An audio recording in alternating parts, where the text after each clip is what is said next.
Kami mengucap syukur Tuhan besar setiamu kepada kami. Engkau telah menebus kami, bahkan sebelum kami mengetahui apa arti penebusan. Bahkan kami masih berada dalam dosa. Bahkan kami masih belum mengerti apa karya salibmu itu berarti bagi kami. Engkau sudah melakukannya bagi kami Tuhan, lebih daripada apa yang kami kira, apa yang sanggup kami mengerti. Jika dipikir-pikir Tuhan, kami siapa? Kami adalah orang-orang yang tadinya tidak layak untuk Engkau Tuhan, tetapi kasih-Mu begitu besar. Engkau meninggalkan kerajaan-Mu, Engkau turun menjadi sama seperti kami dan membebaskan kami, karena Engkau mengatakan bahwa kami adalah kesukaan dan kesenangan dan kekasih-Mu Tuhan. Untuk itulah hari ini kami merasa menjadi berarti. Dan ketika kami merasa berarti, sukacita kami penuh. Tidak ada yang bisa mencuri sukacita kami, karena Yesus yang menjamin semuanya. Haleluya. Bapa dalam surga, kami ada di tempat ini mengucap syukur atas kebangkitan. Kami mengucap syukur Tuhan bahwa hari ini kami semua saudara-saudara yang terkasih boleh menerima segala janji-Mu yang ajaib, segala yang indah dalam hidup kami, sehingga kami boleh bersyukur untuk mendengar firman-Mu, untuk mendengar lagi kabar keselamatan yang Engkau berikan bagi kami. Berbicaralah Tuhan kepada masing-masing kami di sore hari ini. Biarlah kami pulang membawa sukacita besar.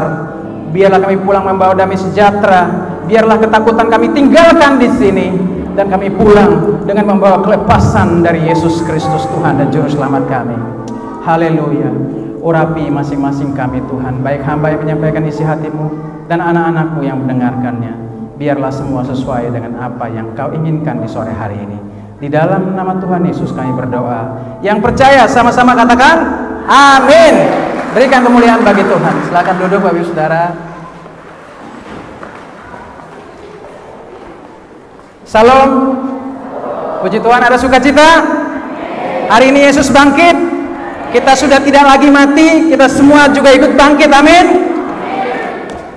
Ya, puji Tuhan, hari ini kita akan sama-sama mendengarkan firman Tuhan, dan saya sengaja memberikan satu tema khusus buat kita di sore hari ini, yaitu bangkit karena pembenaran kita. Sama-sama bilang sama saya, bangkit karena pembenaran kita. Nah, Bapak Ibu Saudara, sejak semula Tuhan menciptakan manusia dan seisi dunia itu sempurna, baik tubuh, jiwa, roh, sempurna. Tidak ada penyakit, tidak juga menjadi tua, bahkan kita memiliki ingatan yang sempurna. Bapak Saudara, bayangkan Adam, dia menamai setiap hewan-hewan dan setiap makhluk hidup satu persatu.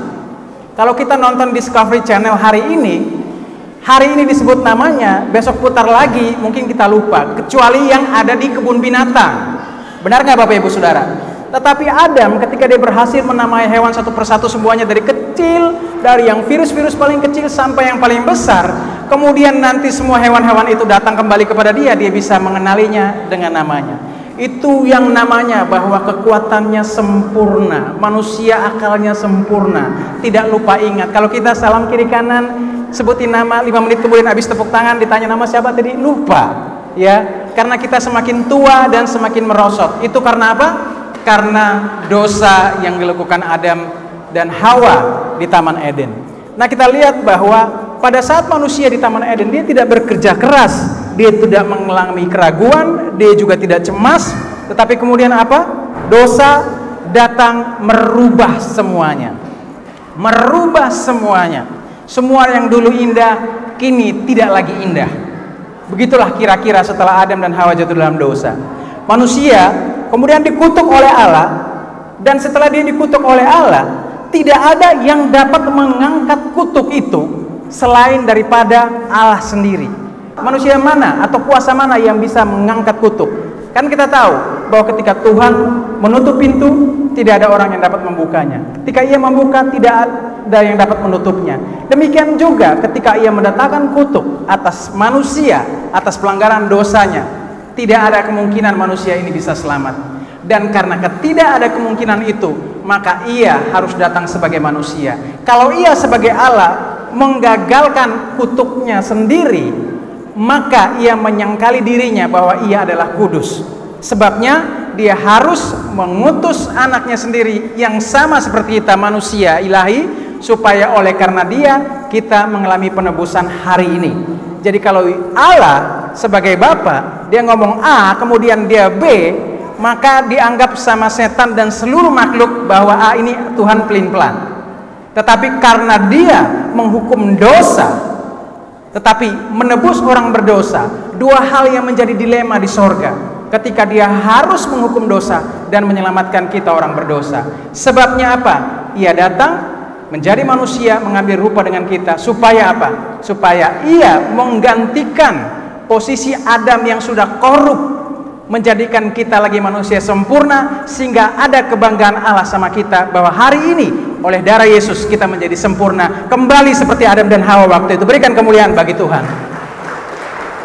Lihat Bapak Ibu Saudara, apa yang Adam dan Hawa lakukan di Taman Eden, kemudian mendatangkan kutuk. Ular dikutuk, kemudian perempuan dikutuk. Dan puji Tuhan Bapak Ibu Saudara, di sini yang laki-laki boleh merasa lega karena laki-laki tidak dikutuk. Hanya tanah yang dikutuk, dan laki-laki yang mengusahakan tanah itu dengan berkeringat, berpeluh, hasilnya juga apa? Semak duri. Tidak ada hasilnya sama sekali. Laki-laki tidak dikutuk, tapi buah pekerjaan usahanya dikutuk. Ya, nah hari ini kita ingat bahwa apa yang sudah digagal, ada yang pernah gagal oleh Adam pertama di Taman Eden, kemudian oleh kesetiaan Tuhan Yesus, dia kemudian berhasil kemudian di Taman Getsemani. Ketika peluh dan darahnya menetes ke tanah, hari ini Bapak Ibu Saudara, tanah yang tadinya dikutuk menjadi tanah yang diberkati. Haleluya, katakan amin bagi Tuhan. Lihat Bapak Ibu Saudara, kemudian apa? Usaha hasilnya semak duri. Karena kalau kita udah usaha, kita bilang begini, apakah nanti berhasil ya? Nanti ada banyak pesaing, banyak pengganggu. Pikiran-pikiran itu seperti semak duri yang ada di kepala kita, membuat kita pusing kepala baby. Tetapi apa? Hari ini Bapak Ibu Saudara, kita lihat Tuhan Yesus ketika ia disalibkan, ia dimahkotai apa? Duri. Di kepalanya dimahkotai duri. Artinya apa? Duri, segala hal-hal yang buruk sudah ia mahkotai, sudah ada di pikirannya. Jadi hari ini kita bebas dari segala pikiran yang berduri dan segala usaha yang mendatangkan semak duri. Berikan kemuliaan bagi Tuhan. Luar biasa, kasih Tuhan begitu besar. Ia terpaku di atas kayu salib dari jam 8 jam 9 malam setelah perjamuan malam, dan kemudian dia berdoa di Taman Getsemani. Beberapa waktu yang lalu saya pernah berbagi kesaksian bahwa sesungguhnya menurut pribadi saya, Yesus tidak pernah takut mati. Mungkin Bapak Saudara masih ingat ya, Yesus tidak pernah takut mati ya. Karena kalau dia takut mati, maka dia kalah sama teroris. Teroris saja tidak takut mati. Padahal teroris punya iman cuma sepotong. Kalau misalnya dia percaya sesuatu, dia nanti dapat bidadari. Sedangkan Yesus guru yang mengajar doktrin, bagaimana dia takut? Sedangkan dia datang ke dunia, dia tahu bahwa dia tidak akan mungkin gagal. Dia akan pasti menyempurnakan pekerjaannya dengan kematiannya. Bahkan itu sudah dirancangkan sebegitu lama tahun. Bagaimana mungkin dia di Taman Getsemani takut? Kemarin waktu itu saya sudah bilang, saya sengaja review sedikit, bahwa Yesus takut hanya apa? Dia hanya takut ketika dia berpisah dengan Bapanya. Sebabnya apa? Di atas kayu salib dia berteriak, Eli, Eli, lama sabachthani. Karena dosa, Allah tidak mungkin bersekutu dengan dosa. Ini dosa, kemudian di sini Allah gak mungkin bersatu. Dan karena kutuk dosa dan kenajisan semua yang dimiliki dunia, termasuk dosa-dosa kita itu ditimpakan ke dalam tubuh anaknya, sudah pasti disebutkan dalam kitab Yesaya, Bapa memalingkan wajahnya karena dia bilang bahwa ini sudah sangat menjijikan sekali. Kalau Bapak Ibu Saudara melihat bahwa dia hanya dipukul dan disiksa oleh tentara Romawi dan mukanya bonyok hancur, ya, kita sekarang juga berani lihat, masih bisa lihat orang digebukin karena maling, ya kan? Mungkin orang dimakan singa pada saat gladiator pun orang masih berani lihat, ya kan? Tetapi apa? Hal yang menjijikan yang tidak kita lihat. Hari ini Bapak Ibu Saudara, kena sakit kanker, tumor, virus, flu, dukun, santet, segala paranormal, kuasa jahat, kuasa kenajisan ada di dalam tubuh Yesus ketika ia disalib. Dan ketika ia disalib, dan itu membuat Bapa memalingkan wajahnya. Itu kemudian setelah dia berseru Eli Eli lama sabachthani, gak lama kemudian berteriak apa? Aku haus. Aku haus di sini. Mungkin Bapak Saudara benar, mungkin secara tubuh dari semalam-malaman sampai siang digebukin, banyak darah keluar, banyak keringat keluar. Mungkin secara fisik dia dehidrasi. Tapi saya melihat hal yang berbeda di sini. Ketika dia berkata, aku haus karena roh Bapaknya meninggalkan dia. Hari ini Bapak Saudara, mungkin kita pernah punya pengalaman yang sama. Ketika kita jatuh bangun dosa, kita merasa kita kesepian, kita merasa jiwa kita merana, kita merasa kita ditinggalkan. Hari itu juga roh kita juga berteriak, aku haus. Tapi mana peduli kita? Kita lupa bahwa roh kita harus kasih makan. Disitulah keterpisahan Bapa dengan anaknya. Dan bisa bayangkan, selama pengajaran Yesus di bumi, dia selalu berkata dan mengajarkan kepada kita semua bahwa Allah itu Bapanya. Satu-satunya kata dia memanggil, ya Allahku, mengapa engkau meninggalkan aku? Ketika benar-benar Bapa meninggalkan anaknya. Tetapi hari ini Bapak Saudara, kemuliaan yang kita terima lebih daripada itu. Ketika dia menebus kita dari segala kutuk dan penderitaan, hari ini kita boleh memperoleh kemenangan yang luar biasa. Ini yang dimaksudkan lebih daripada pemenang. Dia yang berjuang, kita yang menerima semua hasilnya. Berikan kemuliaan bagi Tuhan. Haleluya. Kita melihat bahwa ada beberapa makna di dalam kebangkitan Kristus. Orang selalu bilang yang pertama bahwa pada saat dia bangkit, dia memproklamasikan diri dia sebagai anak Allah. Kalau kita baca Roma 1 ayat 4, di situ firman Tuhan berkata bahwa dan menurut Roh Kekudusan dinyatakan oleh kebangkitannya dari antara orang mati bahwa ia adalah anak Allah yang berkuasa, Yesus Kristus Tuhan kita. Artinya apa? Bahwa sebenarnya juga begini. Tidak perlu dia memproklamasikan juga, orang sudah tahu bahwa dia itu adalah Tuhan. Segala alam semesta juga tahu. Bahkan kita tahu bahwa ketika dia lahir, di tengah malam gelap gulita di Bethlehem menjadi siang terang benderang. Tetapi ketika mati jam 12 siang, harusnya tengah hari bolong, sedunia gelap gulita. Artinya apa? Seisi alam semesta tahu siapa penguasa jagat raya ini. Kita lihat Bapak Ibu Saudara, ketika dia menanggung kutuk, penyakit, penderitaan, virus, kuman, dan segala kenajisan dunia, sehingga Bapa meninggikan dia, itu yang membuat kita hari ini boleh berdamai dengan Tuhan.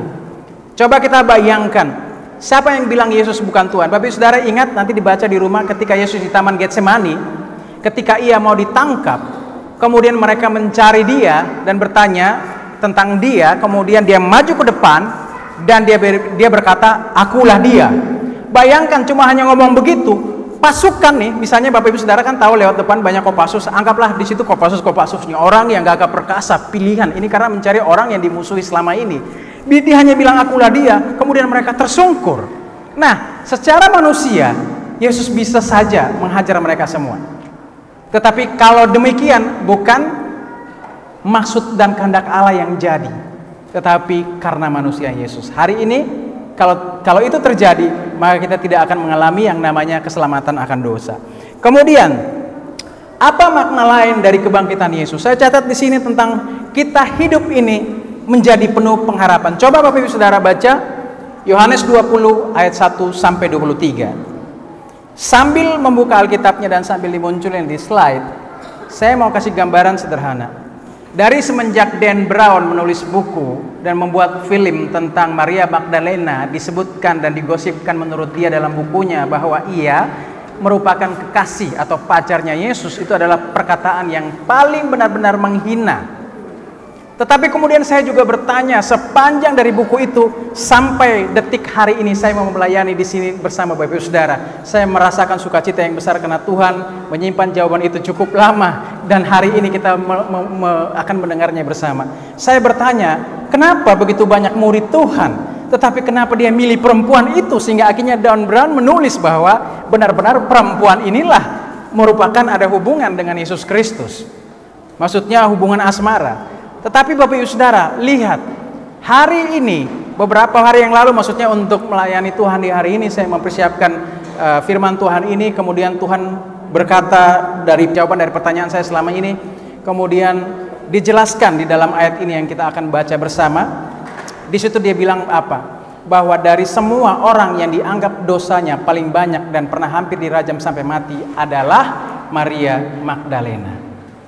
Dan kenapa perempuan? Karena perempuan juga melambangkan adalah gereja. Sehingga ketika Yesus bangkit dari kematian, dia harus memberi jawaban kepada orang yang paling banyak dosanya. Dan dia harus memberi jawaban kepada gerejanya. Dan itu sebabnya hari ini jawabannya cukup sederhana, itu aja Bapak Saudara. Dan itu sangat menyukakan hati saya, bahwa ternyata dusta dan fitnah itu hilang begitu saja. Pada saat apa? Kita mengerti bahwa orang yang paling berdosa yang memiliki pengharapan yang paling besar. Dan kita baca sama-sama firman Tuhannya. Pada hari pertama minggu itu, pagi-pagi benar ketika hari masih gelap, pergilah Maria Magdalena ke kubur itu. Dan ia melihat bahwa batu telah diambil dari kubur.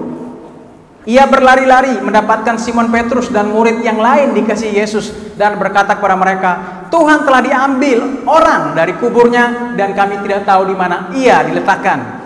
Dan di frasa ayat yang ke-11, tetapi Maria berdiri dekat kubur itu dan menangis. Sambil menangis ia menjenguk ke dalam kubur itu, mungkin seperti ini. Dan tampaklah olehnya dua orang yang malaikat berpakaian putih, yang seorang duduk di sebelah kepala dan yang lain di sebelah kaki di tempat mayat Yesus terbaring. Kata malaikat-malaikat itu kepadanya, Ibu, mengapa engkau menangis? Jawab Maria kepada mereka, Tuhanku telah diambil orang dan aku tidak tahu di mana ia diletakkan. Sesudah berkata demikian, ia menoleh ke belakang dan melihat Yesus berdiri di situ, tetapi ia tidak tahu bahwa itu adalah Yesus. Kata Yesus kepadanya, Ibu, mengapa engkau menangis? Siapakah yang engkau cari?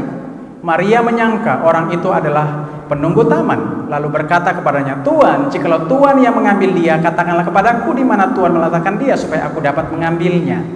Kata Yesus kepadanya, Maria. Maria berpaling dan berkata kepadanya dalam bahasa Ibrani, Rabuni, artinya guru. Kata Yesus kepadanya, janganlah engkau memegang aku, sebab aku belum pergi kepada Bapa, tetapi pergilah kepada saudara-saudaraku dan katakan kepada mereka bahwa sekarang aku akan pergi kepada Bapakku dan Bapamu, pada Allahku dan Allahmu. Maria Magdalena pergi dan berkata, murid-muridnya, aku telah melihat Tuhan, dan juga bahwa dia yang mengatakan hal-hal itu kepadanya. Kita masih terus. Ketika hari sudah malam, pada hari pertama minggu itu berkumpullah murid-murid Yesus di suatu tempat dengan pintu-pintu yang terkunci. Bayangkan ketakutan begitu rupa, ya, karena mereka takut kepada orang-orang Yahudi. Pada waktu itu datanglah Yesus dan berdiri di tengah-tengah mereka dan berkata, damai sejahtera bagimu. Bapak Ibu, pada saat zaman sebelum Yesus mengorbankan tubuh dan darahnya, pada saat perjanjian lama, Bapak Ibu Saudara kalau baca Alkitab, Bapak Ibu Saudara akan melihat sosok Allah yang sepertinya killer. Dia akan membunuh sana, menghanguskan sini, melenyapkan ini, dan menghantui yang lain, seolah-olah dia seperti seseorang yang gampang sekali pembalas. Tetapi ketika kita mendapat pendamaian dengan Yesus Kristus, hari ini ada damai sejahtera bagimu. Kita bukan musuh Allah lagi karena dosa. Kita sudah diperdamaikan oleh darah anaknya. Hari ini kita mendengarkan firman Tuhan. Tuhan telah memperdamaikan kita, dan kita telah memperoleh kasih karunia dan rahmat-Nya yang besar, Bapak Ibu Saudara. Dan tadi akhirnya kita mendapat jawaban bahwa mengapa Yesus bertemu Maria Magdalena. Karena memang dia harus menemui orang yang paling dianggap berdosa. Dan kenapa harus perempuan? Karena perempuan melambangkan gerejanya, mempelainya. Dan kemudian murid-murid ketakutan. Disebutkan damai sejahtera bagimu. Karena apa? Karena hari ini semua hutang mereka dan hutang kita sudah lunas dibayar di atas kayu salib. Berikan kemuliaan bagi Tuhan. Haleluya.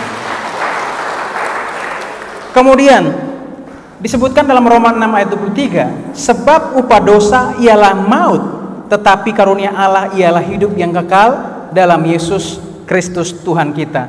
Artinya di dalam makna kebangkitan kita harus melihat satu hal lain lagi, bahwa maut sudah di belakang kita. Coba kita lihat 1 Korintus 15 ayat 55. Hai maut, di manakah kemenanganmu? Hai maut, di manakah sengatmu? Lihat Bapak Ibu Saudara. Disebutkan hai maut, di manakah kemenanganmu? Hai maut, di manakah sengatmu? Sengat maut ialah dosa, dan kuasa dosa ialah hukum Taurat, tetapi syukur kepada Allah yang telah memberikan kepada kita kemenangan oleh Yesus Kristus Tuhan. Hari ini Bapak Ibu Saudara, ketika Yesus bangkit, kita juga sama-sama bangkit. Bilang amin. Artinya apa? Maut bukan lagi ada di depan kita, tetapi maut sudah ada di belakang kita. Hari ini Bapak Saudara punya kabar kelepasan. Jangan khawatir lagi tentang maut, karena maut sudah ada di belakang kita. Bilang sama saya, maut ada di belakang saya. Kalau orang bilang maut sudah satu langkah di depan, Ingat, darah Yesus sudah menebus kita. Maut sudah ada di belakang saya. Haleluya, berikan kemuliaan bagi Tuhan. Ini yang membuat saya mengangkat tema dari judul ayat ini. Roma 4 ayat 24 dan 25. Tetapi ditulis juga untuk kita, sebab kepada kita pun Allah memperhitungkannya, karena kita percaya kepada Dia yang telah membangkitkan Yesus Tuhan kita dari antara orang mati, yaitu Yesus yang telah diserahkan karena pelanggaran kita. Cukup sampai di situ dulu. Tandain kata itu dan mengerti baik-baik. Yesus telah diserahkan karena pelanggaran. Kemudian ayat kelanjutannya apa? Dan dibangkitkan karena. Suaranya kok nggak keluar? Ulang ayat 25. Yesus yang telah diserahkan karena pelanggaran kita dan dibangkitkan karena. Haleluya. Kita tidak akan pernah kehilangan kebenaran lagi, karena kebenaran kita ada di dalam Kristus. Semua dosa sudah dibayar di atas kayu salib. Yesus itu tidak akan bangkit kalau disebutkan bahwa orang-orang mati tidak bangkit. Dan kalau kita tidak dibenarkan, maka Dia juga tidak akan bangkit, karena Dia mati karena kelakuan dosa kita, tetapi Dia bangkit untuk kebenaran kita. Jangan pernah abaikan ini, Bapak Saudara. Artinya kita memiliki kebenaran dalam Kristus. Hari ini Bapak Saudara, di dalam hidup kita mengalami proses maju mundur tetap bersama Yesus. Ya, harusnya kita maju terus bersama Yesus. Tapi kenyataannya tidak seindah lagu. Kadang maju mundur cantik seperti kata Sarini. Jadi akhirnya apa? Tetap harus berpegang teguh pada Tuhan, supaya di dalam kehidupan kita tetap bisa melihat janji-janji Tuhan yang indah dalam hidup kita. Karena apa tadi? Firman Tuhan berkata di ayat 25 tadi, Yesus yang telah diserahkan karena pelanggaran kita dan dibangkitkan karena pembenaran kita. Artinya hari ini kita menerima janji Tuhan yang ajaib. Kita lihat apa yang terjadi di atas kayu salib ketika Tuhan berada di kedua belah penjahat. Hari ini juga mungkin kita hidup di antara tengah-tengah penjahat. Penjahat kanan dan penjahat kiri suka mencemooh kita. Tetapi ketika kita berbuat kasih, maka mungkin salah satu di antara mereka akan bertobat. Dua penjahat ini mengejek-ngejek Yesus, seolah-olah berkata bahwa engkau kalau Mesias turunlah dari situ juga bantu kami. Masa iya sih gelantungan di situ terus? Tetapi apa kata Tuhan? Bapa, ampunilah mereka karena mereka tidak tahu apa yang mereka perbuat. Gara-gara pengampunan, satunya selamat. Dan kemudian yang satu tetap mengejek, yang satu bilang kita pantas dan layak menerima apa yang kita perbuat, tetapi dia tidak. Dan dia berkata kepada Tuhan, ingatlah aku. Dan Tuhan berkata bahwa pada hari ini juga engkau akan bersama-sama dengan aku di mana? Di Firdaus. Nah, Bapak Ibu Saudara lihat, karena pengampunan tidak membalas, hanya mengampuni, hanya mendoakan, satu orang selamat. Nah, Bapak Ibu Saudara, kalau hal itu terjadi dalam kehidupan kita juga lakukan hal yang sama. Jika ada yang selamat, kita boleh bersuka cita itu karena pengampunan dan anugerah kelepasan yang kita beri. Karena apa? Yesus juga memberikan pengampunan bagi kita, amin. Dan hari ini kita selamat juga, amin. Nah, lakukan hal yang sama. Kenapa disebutkan bahwa Yesus masih 3 hari bangkit? Kenapa disebutkan bahwa pada hari ini juga engkau sudah berada bersama-samaku di Firdaus? Kita lihat baru zaman dulu sebelum Yesus menebus orang-orang beriman sebelum zamannya dia menderita di atas kayu salib. Firdaus itu bukan ada di atas, tetapi ada di bawah. Ya, ada 2 tempat yang berbeda. Ya, satu dikenal sebagai Firdaus atau surga, satu dikenal sebagai neraka. Jadi orang-orang percaya sebelum Yesus Kristus, mulai dari Adam, Abraham, Ishak, Yakub, dan semua nabi-nabi dalam Alkitab menanti kedatangan Tuhan bagi mereka untuk menebus mereka di situ. Tetapi di tempat yang sama, tetapi maksudnya di alam bawah sana, dan kemudian ada tempat yang sedikit terpisah jauh, ada jurang yang lebar. Di situ adalah tempat yang namanya sekarang kita kenal sebagai neraka. Nah, kemudian orang nanya surga di mana, neraka di mana? Nanti kita akan pelajari lebih jauh dalam khotbah yang lain. Tetapi kita harus ingat, Bapak Saudara, orang-orang yang ada di sana menanti Yesus sekian lama, sehingga kalau kita lihat di dalam Lukas 16:22 sampai 26, coba kita lihat bersama di sana. Kemudian matilah orang miskin itu, lalu dibawa oleh malaikat-malaikat itu ke pangkuan Abraham.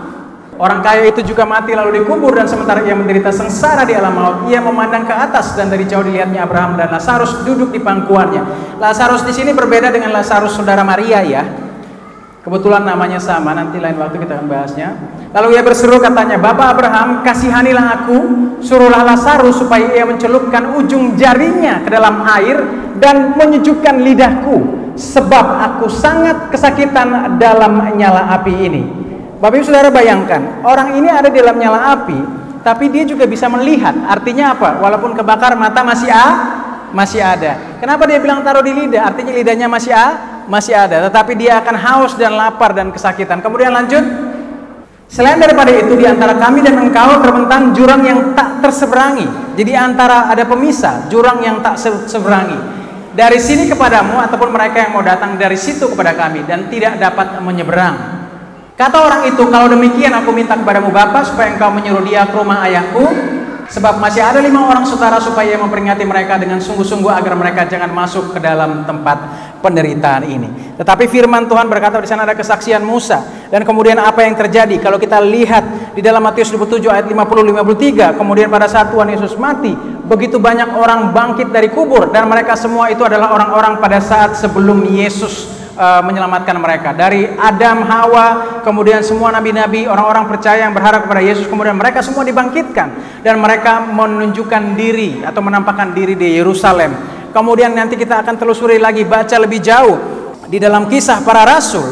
Di situ pada saat Yesus naik ke sorga, kalau kita lihat Kisah Para Rasul 1 ayat 9, disebutkan bahwa sesudah ia mengatakan demikian, terangkatlah ia disaksikan oleh mereka dan awan menutupnya dari pandangan mereka.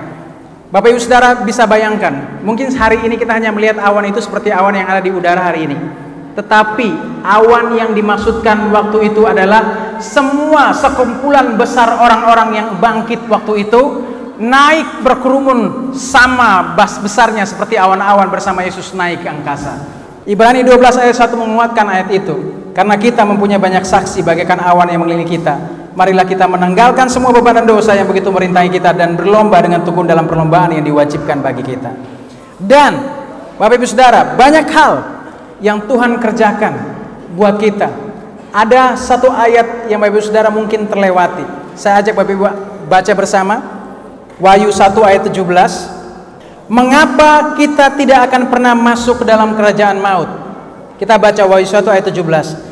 Ketika aku melihat dia, di sini kesaksian Yohanes, tersungkurlah aku di depan kakinya, sama seperti orang yang mati. Tetapi ia, maksud di sini Yesus, meletakkan tangan kanannya di atasku lalu berkata, jangan takut, aku adalah yang awal dan yang akhir dan yang hidup. Dikatakan apa? Aku telah mati, namun lihatlah aku hidup sampai selama-lamanya, dan aku memegang segala kunci maut dan kerajaan maut. Haleluya. Ibu saudara mungkin sampai situ bingung dan anggap biasa-biasa saja. Sekarang saya punya keluarga, punya anak, punya istri, dan saya yang memegang kunci kerajaan maut atau penjara. Saya yang pegang, bukan setan lagi. Apa saya akan buka untuk masukin buat anak-anak saya? Apakah saya akan bertindak demikian? Hari ini siapa yang pegang kunci kerajaan maut? Yesus. Ragu-ragu gitu sih. Kita adalah anak-anak yang dikasih Yesus. Jadi bukan iblis lagi yang pegang. Kalau iblis pegang, Bapak Ibu Saudara, meleng dikit masuk. Ngerti nggak? Meleng dikit masuk. Salah sedikit, cerewet sedikit, malas gereja sedikit, lewat kalian. Tapi hari ini sukacita yang besar disebut jangan takut, damai sejahtera bagimu. Karena apa? Kunci kerajaan maut sudah ada di tangan Yesus. Tidak ada seorang pun yang akan dibiarkan masuk ke sana. Ada amin? Kalau Tuhan Yesus yang pegang, siapa yang berani curi? Nggak ada yang berani curi. Pintu gereja ini kalau udah satu orang yang pegang, ya kita harus cari orang itu. Tidak ada orang yang sembarang masuk keluar kalau tidak melalui orang. Itu sebabnya dia bilang apa? Akulah kebenaran, kebangkitan dan hidup, ya, kebenaran, kebangkitan dan hidup. Tidak ada seorang pun yang datang kepada Bapa kalau tidak melalui aku. Demikian juga mau masuk neraka pun tidak bisa. Kalau kita anak-anak yang dikasih Yesus, kita terima kebenaran Yesus, hidup dalam kasih karunia dan rahmat Tuhan Yesus. Tidak ada orang yang sembarangan akan bawa kita dan menghakimi kita. Karena kita memiliki keberanian percaya oleh darah anak domba dan oleh perkataan kesaksian kita, telah dilemparkanlah pendakwa kita yang mendakwa kita siang dan malam. Sampai hari ini kita merasa bahwa kita orang berdosa, kita tidak layak, kita tidak pantas untuk masuk ke gereja. Kalau bertengkar dikit suami istri, batal ke gereja. Karena kita merasa bahwa kita tidak layak. Hari ini Bapak Saudara, kita memiliki kebenaran Kristus. Tadi kita udah melihat bersama ayatnya kan, disebutkan bahwa apa? Kita memiliki kebenaran Kristus. Kebenaran Kristus itu yang membenarkan kita, sehingga bukan kebenaran kita sendiri. Hari ini kalau kita maju dan orang berkata, saya kan tahu dirimu siapa, bilang sama dia, bukan kebenaran saya, tetapi kebenaran Kristus. Mungkin Anda lihat hari ini saya masih jatuh bangun dosa, tapi penebusan saya kekal di dalam Kristus. Saya sempurna. Mungkin hari ini saya ada terjebak di dalam tubuh saya yang lemah, yang korup, yang tidak berdaya, tetapi penebusan saya sempurna. Yesus datang telah menebus saya dari kutuk hukum Taurat, maut, penyakit, penderitaan, sehingga kita sempurna, full sempurna. Makanya tidak ada yang dapat menggagalkan kita. Itu yang disebut bahwa kita harus memiliki iman dan keberanian percaya bahwa di dalam Kristus keselamatan kita tidak akan mungkin terhilang. Tetapi ketika kita keluar memisahkan diri dari Kristus, baru kemungkinan setan akan mencuri, membunuh, dan membinasakan. Itunya saya selalu bilang bahwa ketika kita setia sama Kristus, seperti apapun goncangan hidup ini, kita harus selalu bersama-sama dengan Kristus. Supaya apa? Bukan kekuatan kita, tetapi karena kekuatan Kristus, kekuatan kebangkitan itu yang membuat kita terus bangkit dan maju menghadapi setiap persoalan dalam hidup kita, sehingga kita tidak pernah khawatir, tidak pernah ragu, tidak pernah frustrasi, tidak pernah putus asa, karena Tuhan sudah berkata kepada kita bahwa kita memiliki damai sejahtera, dan damai sejahtera itu kekal selama-lamanya. Hari ini ketika Yesus bangkit buat kita, apa yang dulu ia takutkan, bahwa ketika dia harus berpisah dengan Bapaknya, supaya hari ini sampai selama-lamanya kita tidak akan pernah ditinggalkan yanti piatu. Sedetik pun Tuhan tidak akan pernah meninggalkan kita. Firman Tuhan juga berkata bahwa pada saat kita tidak setia, Dia juga tetap setia. Kabarkanlah ini kepada saudara-saudara kita. Kabarkan bahwa Tuhan masih berbelas kasihan dan penuh kasih sama kita. Bapak saudara punya handphone, kalau terlambat isi pulsa, masih ada namanya masa tenggang, amin, yang namanya grace period, waktu kasih karunia. Bapak saudara bisa nelpon atau telepon tanpa diputus hubungannya. Nah, tetapi Bapak saudara, hati-hati, jangan biarkan grace periodnya selesai ketika Anda belum melunasi hutang-hutang Anda. Tapi bagaimana Anda tahu sudah dilunasi hutang-hutang Anda? Di atas kayu salib 2000 tahun yang lalu, Bapak saudara memiliki kemerdekaan itu. Berikan kemuliaan bagi Tuhan. Ingat Bapak saudara, terus diingat bahwa apa yang Tuhan sudah kerjakan di atas kayu salib membuat hari ini supaya kita sadar bahwa kita tidak lagi diajak untuk mengingat kesulitan-kesulitan kita. Saya mau ke gereja, tadi ada orang bikin saya kesal. Ingat, ketika kita perjamuan kudus, kita mengingat akan kematian dan penebusan dosa kita di atas kayu salib, bukan terhadap apa yang kita buat, tetapi apa yang terhadap Kristus buat. Kita harus melihat hal-hal yang ajaib yang Tuhan kerjakan. Janji-janji yang indah pada kita Dia selalu tepati. Bapak saudara, hari ini status kita adalah anak yang dikasihi Tuhan. Bilang sama saya, status kita adalah anak yang dikasihi Tuhan. Jangan pernah bilang lagi saya orang berdosa. Kalau kalian bilang atau saya bilang atau kita sama-sama bilang saya orang berdosa, maka kita sementara menghina salib Kristus. Karena apa? Dia tergantung di sana untuk dosa-dosa kita, dan Dia bangkit untuk pembenaran kita. Hari ini Dia sudah bangkit, artinya kita orang benar oleh karena darah Yesus. Jadi mungkin Bapak Ibu Saudara, ingat ya, perhatikan baik-baik bahwa setiap persoalan yang kita lakukan, kesalahan, memang membawa konsekuensi. Ya, kita orang Kristen sangat dipercaya orang. Ya, tetapi kita menipu, bisnis kita menipu, lama-lama sebenarnya ini belum berhubungan dengan keselamatan kita, tetapi orang akan mulai tidak percaya sama kita. Ketika orang mulai tidak percaya sama kita, kita mulai menyalahkan Tuhan. Tuhan, bisnis saya bagaimana? Kok begini-begini? Malas berdoa. Mulai menjauh. Lama-lama percuma gereja. Makin lama makin jauh.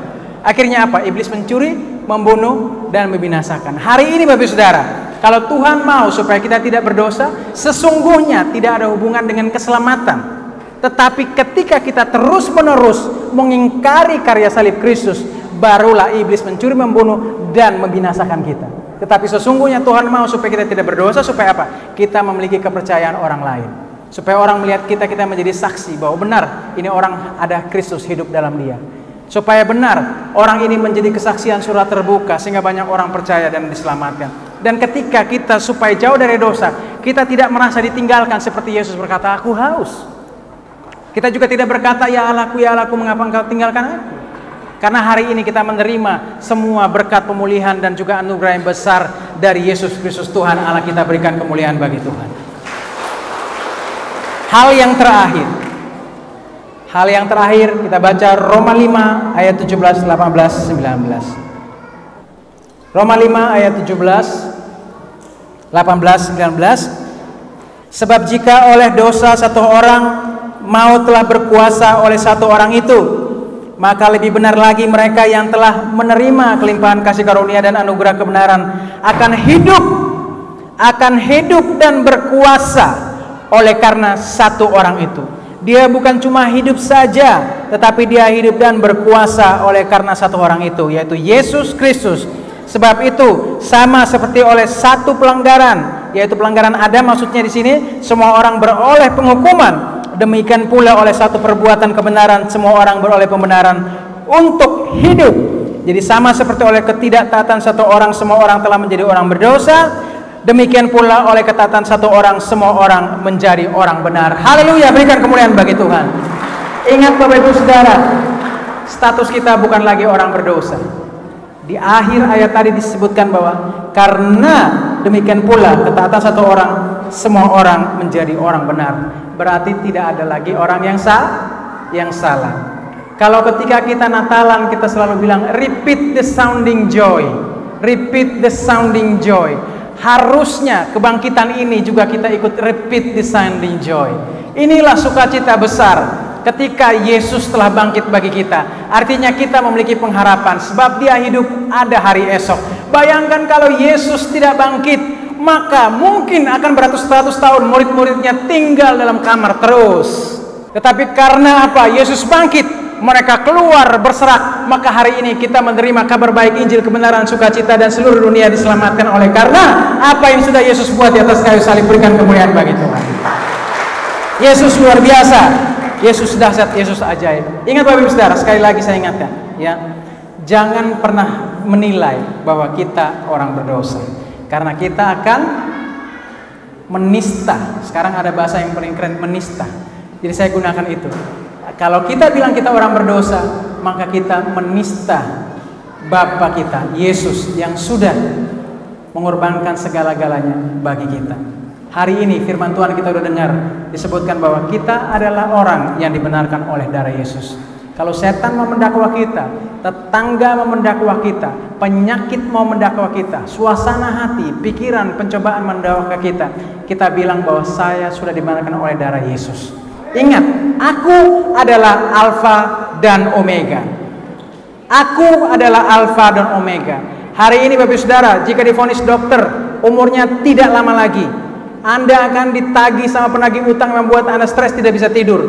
Suasana hidup Anda sepertinya tidak ada jalan keluar. Tuhan Yesus tetap menjadi keputusan awalmu dan keputusan akhirmu. Dokter memvonis apapun, tetapi Tuhan yang menciptakan Anda, Ia juga yang akan memberikan keputusan akhir tetap setiap persoalan permasalahan hidup kita. Dan hari ini juga kita percaya bahwa Ia memiliki keputusan awal untuk menciptakan bumi, dan juga Ia memiliki keputusan akhir untuk menyelamatkan anak-anak yang dikasihinya. Dan siapa mereka? Dia adalah Bapak Ibu Saudara dan saya. Berikan kemuliaan bagi Tuhan. Kita bersyukur bahwa kasih Tuhan itu abadi. Sebabnya kita hari ini berkumpul, dan bukan cuma kabar baik ini sampai di sini, seperti kabar sukacita Natal, sampaikan juga bahwa ada kebangkitan supaya kita semua juga hidup dan beroleh kemurahan dan kasih Tuhan, supaya orang lain yang belum mengenal Kristus boleh mendapat kabar sukacita dan kemuliaan Tuhan ini. Berikan kemuliaan bagi Tuhan. Amin. Sekarang ku memuji-Mu, Allah yang setia, yang tak pernah meninggalkan perbuatan tangan-Mu Sekarang ku menyembah-Mu, Allah yang setia, sempurnakan segenap hidupku agar indah bagimu. Bapa dalam surga, kami mengucap syukur Tuhan. Kami rindu mendoakan anak-anak-Mu di tempat ini. Kami percaya Tuhan mereka akan membawa sukacita, damai sejahtera, kebangkitan Yesus di tengah-tengah keluarga mereka, di tengah kehidupan pekerjaan mereka, di tengah kehidupan pendidikan mereka. Kepada siapapun mereka Tuhan percayakan untuk membagi kabar baik ini. Biarlah Tuhan mengurapi mereka dengan kuasa dari tempat yang maha tinggi. Mereka adalah orang-orang benar yang sudah ditebus oleh darah Yesus. Hari ini kami percaya bahwa ketika Yesus ditinggalkan di atas kayu salib, supaya hari ini kami tidak akan pernah ditinggalkan sedetik pun, karena Allah setia. Kami percaya Tuhan bahwa kuasa kebangkitan-Mu turun atas kami, sehingga kami tidak mati lagi, tapi kami memiliki kehidupan. Di dalam kehidupan ini kami menatap masa depan, kami menantikan kedatangan Tuhan Yesus ke surga, dan kami tidak takut terhadap maut. Maut tidak ada di depan kami. Maut sudah kami tinggalkan jauh 2000 tahun yang lalu di belakang kami. Sehingga hari ini yang kami pandang adalah sukacita dan kemuliaan Tuhan. Yang kami pandang adalah kebesaran Tuhan. Yang kami pandang adalah janji-janji Tuhan.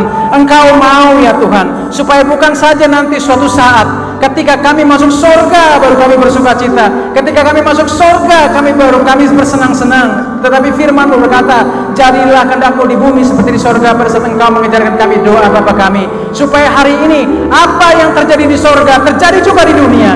Seperti apapun keadaan Bapa di surga, Yesus di surga dimuliakan, hari ini kami mulia. Seperti apa keadaan Yesus di surga, tidak berpenyakit, hari ini pun kita tidak berpenyakit. Seperti apa keadaan Yesus di surga, penuh sukacita, hari ini pun kami penuh sukacita. Iblis mungkin senang untuk menghancurkan hidup kami dengan berbagai persoalan, tapi kami percaya bahwa kuasa Tuhan nyata dalam hidup kami. Kuasa kebangkitan Allah ada dalam hidup kami, sehingga kita tidak akan pernah takut melewati apapun. Maut saja sudah dikalahkan, maka kami tangguh lebih daripada pemenang. Kami mendoakan anak-anak-Mu di tempat ini Tuhan, supaya kuasa kebangkitan Kristus memenuhi mereka, hati, pikiran, jiwa, roh mereka, sehingga mereka menjadi anak-anak yang tangguh seperti anak panah di tangan para pahlawan. Kami berdoa Tuhan supaya setiap keluarga mereka tidak ada yang terhilang. Mereka semua bukan cuma berkumpul bersama kami di bumi, berkumpul di sorga. Di dalam nama Yesus kami berdoa, mengucap syukur kepada Bapa di sorga. Haleluya, amin.